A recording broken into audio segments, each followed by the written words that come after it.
Well, joining us to talk more about this meeting is Uchenna Ekwo. He is the president for the Center for Media and Peace Initiatives in New York. Thanks for joining us. Thank you very much. What is the significance of this visit? Well, the significance is very immense, given the past relationships between U.S. and Nigeria. Of course, Nigeria is an important player in the world, and they recognize that. And my expectation actually has been that Buhari should have used the opportunity really to advance some nationalistic interest of Nigeria. In terms of, I wasn't quite pleased the way he even handled the story about whatever Trump may have said about Africans and all that. So I thought maybe he would have been more pushful or more forward in probably asking some tough questions. Well, if he said it, it wasn't good and all that kind of stuff, rather than just say that he had to keep his mouth shut. And again, also, is that I expect also that there will be a change, because United States, I have said this in many places, most African countries should realize that United States cannot just be giving them things for free. Things have really changed. And the posture of the Trump administration in terms of defending the United States interests, most African countries must be able to come to terms with this. So there has to be a way both Africa and U.S. will begin to balance their priorities, rather than this paternalistic approach where most African countries will expect that the United States will have to give them something. Mm-hmm. United States does not owe anything to Africa, so Africa should be able to stand on its own. And when I watched the press conference, look at the issue of oil, for example.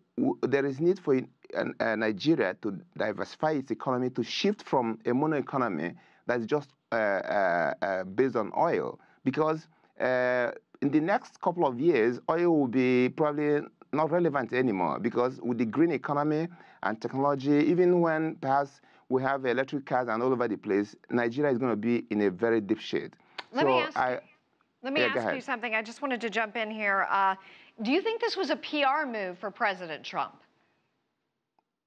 It's a PR move for him to, in terms of the derogatory statements he made about Africa. Yes. Yeah, absolutely.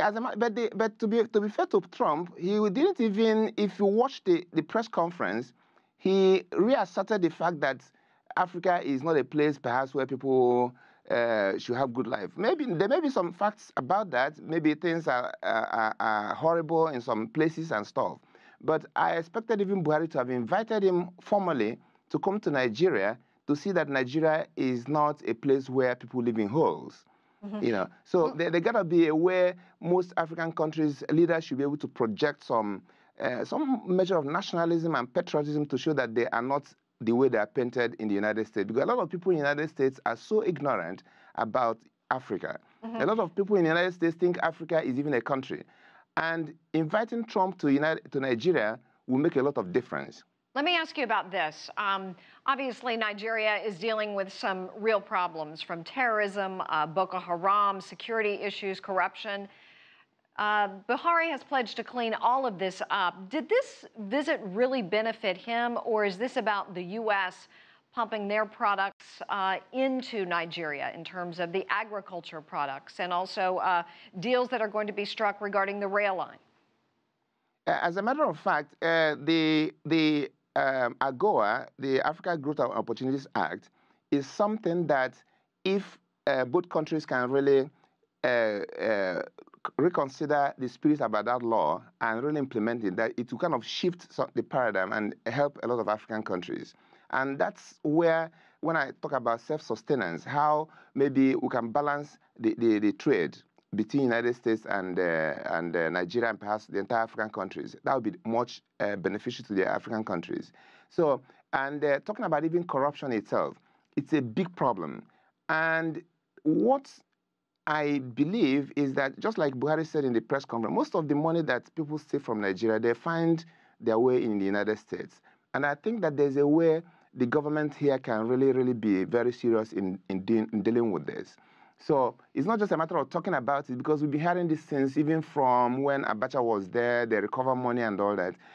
People really don't have faith in what these things are used to, how it affects them in terms of repatriation of this money. And moreover, even when we talk about corruption, it takes two to tango, because most of Nigerians who come here to dump money do also utilize even Americans to get these things perpetrated and all that. Yes. So I think that to an extent, if there is a way, like they've talked about the attorney generals of both countries, to really enforce existing laws, it will really, really go a long way in challenging these corrupt practices, because that's the greatest bane in Nigeria. And this thing has happened for many years, and it continues to happen. I want to say one more thing. This idea of getting loans, because the current government will go and get loan and leave this loan to be paid by future generations, and yet there is no visible impact of these loans. I understand. So these are some of the issues that we want to talk about in terms of corruption and all that.